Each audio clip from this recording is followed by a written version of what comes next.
Et je vous dis bonjour à tous. Aujourd'hui, on va parler du film de Catherine Breillat l'été dernier et il a été en compétition à Cannes cette année.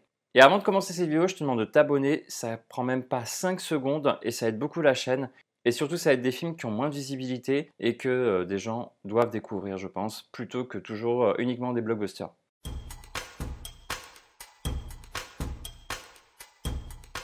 Il y avait comme un trou de 10 ans dans la filmographie de Catherine Breillat, puis soudain, elle nous sort l'été dernier qu'elle envoie en compétition officielle à Cannes.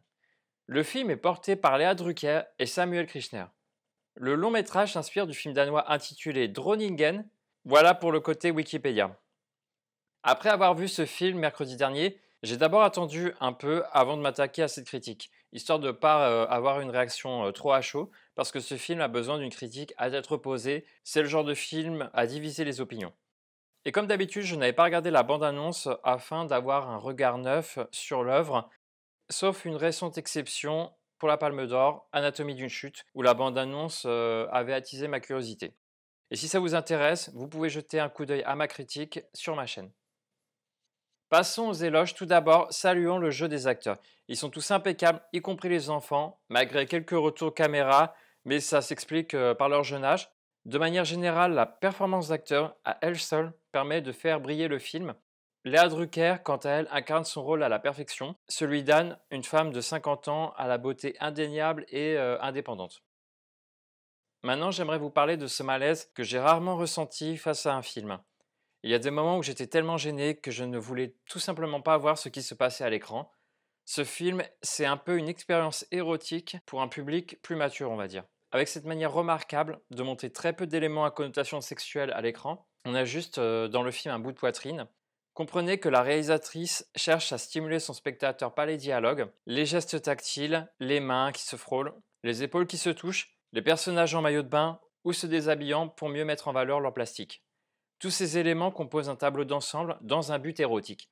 Pour aller plus dans les détails, Léa Drucker est filmée de manière à la rendre volontairement un objet de désir.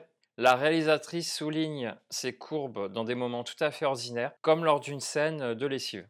Il en va de même pour Samuel Kirchner, qui est souvent torse nu. J'ai envie de souligner l'habileté de Breillat d'avoir situé son intrigue en été pour cette raison. Chaque élément de mise en scène évoque l'attirance mutuelle des protagonistes, créant ainsi une atmosphère érotique. Par exemple, elle utilise des gros plans sur le visage tout en gardant les deux personnages à l'écran, avec un gros plan sur le visage de l'un et l'autre est filmé intentionnellement dans le flou de l'objectif, renforçant ainsi l'intimité recherchée, et même lorsque les dialogues ne mettent pas en scène un jeu de séduction. Cette mise en scène, pleine de sous-entendus, retarde délibérément le moment tant attendu, histoire de bien vous frustrer et de faire monter la tension. En fin de compte, le début du film fonctionne comme ça. La question n'est pas de savoir si l'acte se produira, mais quand il se produira. Catherine Breillat joue avec nos nerfs, parfois provoquant un malaise, mais également un soulagement lorsque l'acte est consommé. Cela dit, je considère cette violence exercée sur le spectateur comme une force du film. Elle nous met face à ce que l'on ne souhaite pas nécessairement voir.